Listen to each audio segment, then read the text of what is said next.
تو میں دامن بیان کو سمیٹ رہا ہوں، لیکن ایک بات عرض کر دوں.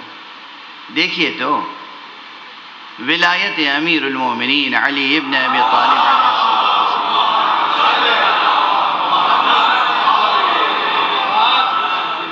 کتنی عظیم حقیقت ہے یہ کہ پیغمبر اکرم صلی اللہ علیہ وآلہ وسلم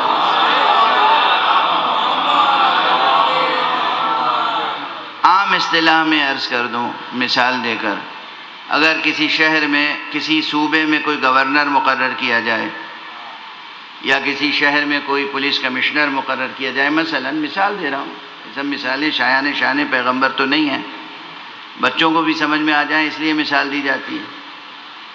اور وہ آئے اور اپنا منصب سنبھالے پہلے دن، جسے کہتے ہیں چارج لینا، منصب سنبھالنا، اور منصب سنبھالنے کے بعد تمام لوگوں کو اکٹھا کر کے کوئی بات کہے، وہ بات کتنی اہم ہوگی.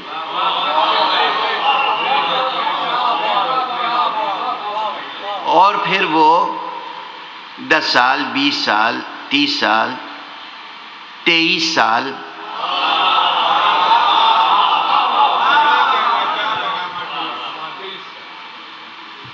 وہ منصب پر رہے اور نیک نامی کے ساتھ کام کرے اور سب کا اعتماد اس پر بڑھتا چلا جائے، سب کا ایمان اس پر، اعتقاد اس پر، بھروسہ اس پر بڑھتا چلا جائے. اور پھر اس کے بعد جس دن وہ عہدے سے گویا کہ رخصت ہو رہا ہو، چونکہ یہ مثال ایسی ہے، میں نے کہا نا مثال ان کے شایان شان نہیں ہے، چونکہ نبوت کا عہدہ پیغمبر کے ساتھ اس طرح جڑا ہوا ہے کہ وہ ان سے جدا نہیں ہو سکتا کبھی.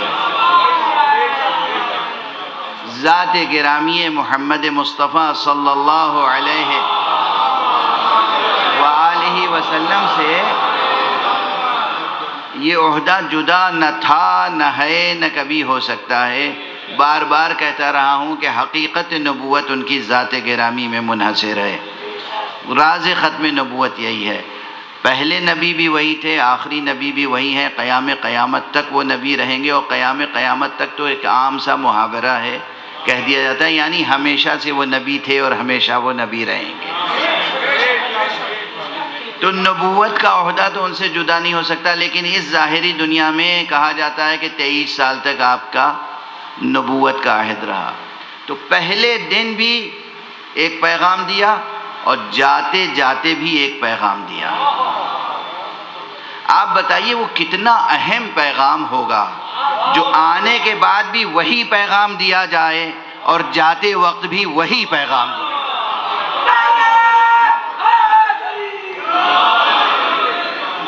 یعنی جب آپ نے نبوت کا اعلان کیا ہے، روز اول وحدانیت حق کا اعلان کیا، اپنی نبوت کا اعلان کیا، ساتھ میں ولایت علی ابن ابی طالب کا اعلان کر دیا.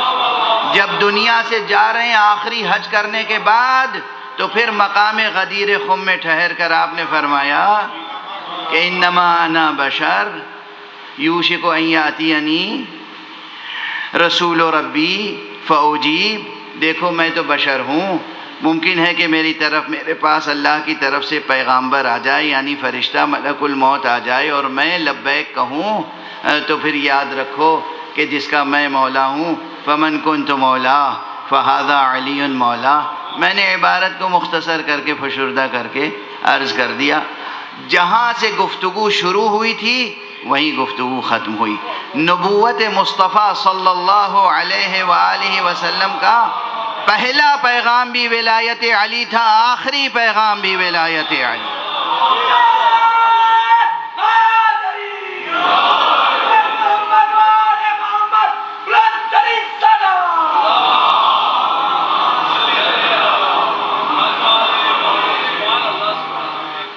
یہ حقیقتیں ایسی نہیں ہیں کہ اسے نظر انداز کر دیا جائے، ایسی نہیں ہیں. یہ روشن حقیقتیں ہیں، روشن حقیقتیں. تو جس نے سب سے پہلے گواہی دی تھی اس نے بھی یوں ہی گواہی نہیں دی تھی. آپ آپ کے یہاں روایتیں نہ ہوں یہ ہماری ذمہ داری تو نہیں ہے۔ ارے بھائی سیاسی دفاتر سے فائلیں غائب ہو جاتی ہیں،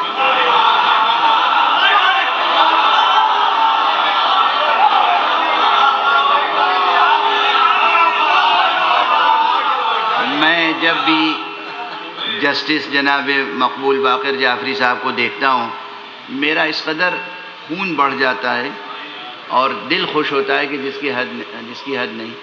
اپنے علم و فضل میں، اپنے کردار میں اور اپنے وصف میں، عدل و انصاف میں ایک مثالی شخصیت ہیں، تشریف فرما ہیں۔ میں ان کے سامنے عرض کر رہا ہوں کہ جناب والا عدالتوں کے محافظ خانوں سے فائلیں غائب ہو جاتی ہیں، سیاسی دفاتر سے فائلیں غائب ہو جاتی ہیں، ہر ملک میں یہ سب ہوتا ہے، یہ صرف کسی ایک ملک میں نہیں ہے، ہر ملک میں ہوتا ہے۔ تو اگر سیاسی دفاتر سے، عدالتی دفاتر سے فائلیں غائب ہو گئیں، آپ کے پاس نہیں ہیں، تو میری کون سے مجبوری ہے؟ میں بتا رہا ہوں ہمارے پاس پورا ریکارڈ موجود ہے۔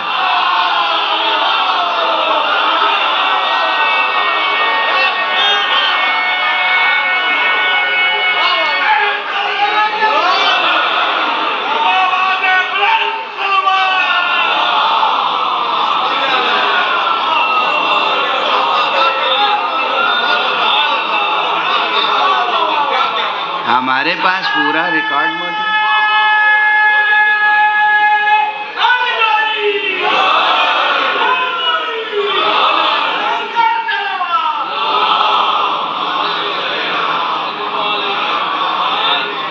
کہ یہ گواہی دینے والی ہستی جو تھی امیر المومنین علی ابن ابی طالب علیہ السلام،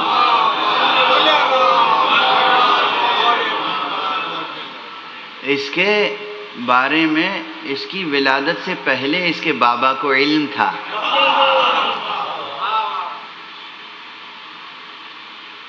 اسی لیے جو نادان تھے، جاہل تھے، بے خبر تھے، غافل تھے، ان کے اس شدید طعنے کا کوئی اثر نہیں ہوا ابو طالب کے دل پر۔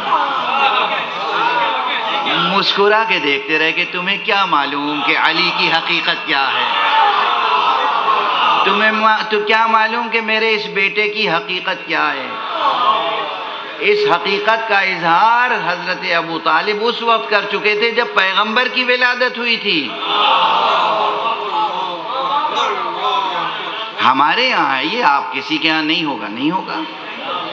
ہمیں معلوم ہے، اپنے خاندان کے حالات ہمیں معلوم ہوں گے یا آپ کو؟